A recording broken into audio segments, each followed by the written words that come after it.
It's Noloco launch week number 3, and today is day 1. First feature being released, Noloco AI, and this is truly a game changer.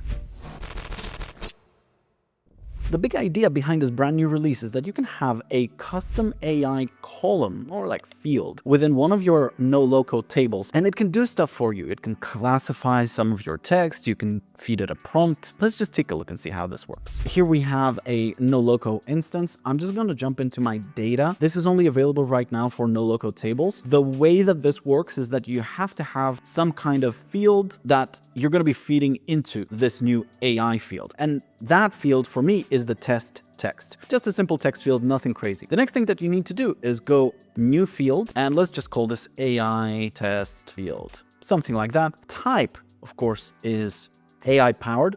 The next thing that we need to do is we need to choose the operation, the style of AI, right? So for now, I'm just going to choose classify, but we also have summarize, sentiment, whether it's positive or negative or neutral, chat prompt, which kind of like turns it into a bit of a chat agent, I believe, corrects your grammar, and it can also extract some keywords. But I'm just going to go with classify for now. We're going to be impersonating like a breakdown service. So we're going to be feeding some text from clients, and we're going to get this AI field to classify the type of vehicle, whether it's like an EV or a military vehicle or like a tractor or something like that. First and foremost, what we need to do is we need to give it the given, right? The text that it needs to sum or work with. So I'm just going to give it like a client input.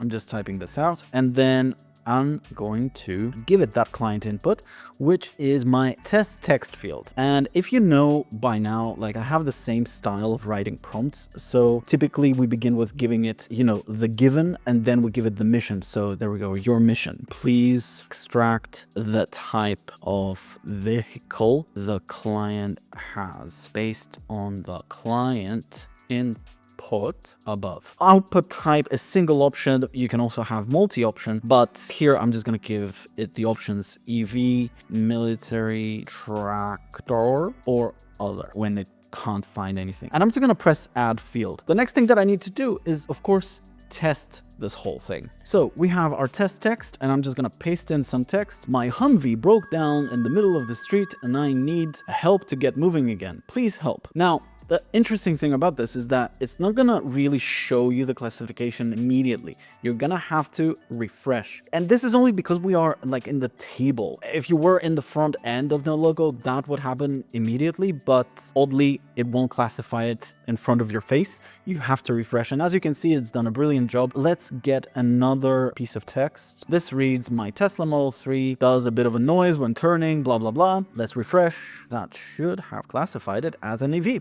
Brilliant. Now, the good news doesn't stop there. The cool thing about this AI field, it also shows up within your results in the API. So if you're doing some kind of automation that is based on this classification running, you can actually see it here. So here we go. We've got my Humvee broke down, and as you can see, I've just ran it. The AI test field reads military. Brilliant. That's basically makes it so much more useful to agencies like ourselves that need API access at all times. I'll see you tomorrow with yet another feature coming out from Noloco Launch Week 2025 Winter Edition. See you tomorrow.